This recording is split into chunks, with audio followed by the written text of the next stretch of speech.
The 10 News Weather Authority, always watching and tracking for you from the JES Weather Center.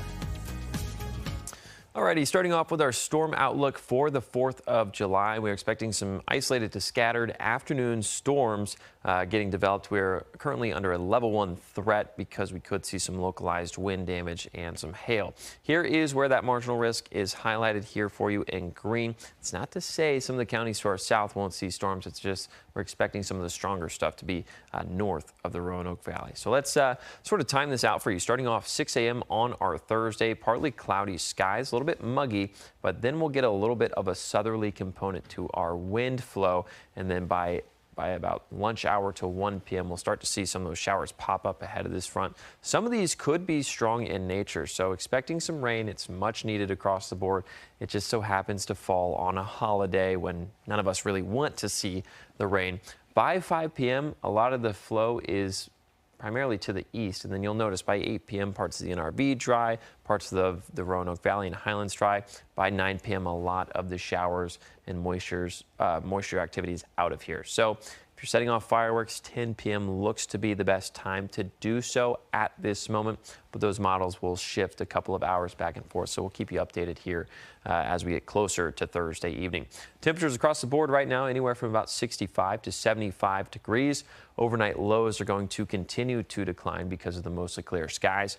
We'll get down to 57 to 62 across the board. And then tomorrow's afternoon highs, 88 for the NRB, 90 to 93 for the Highlands, South Side, Lynchburg, and Roanoke Valley. So certainly warming back up for our Wednesday, and the trend is warmer. Thursday and Friday feature temperatures in the mid to upper 90s for a lot of us. Then we start to cool back down for this upcoming weekend. Speaking of 4th of July, here's a look at your planner for fireworks. 5 p.m. no-go, 7 p.m. some showers linger, 8 p.m.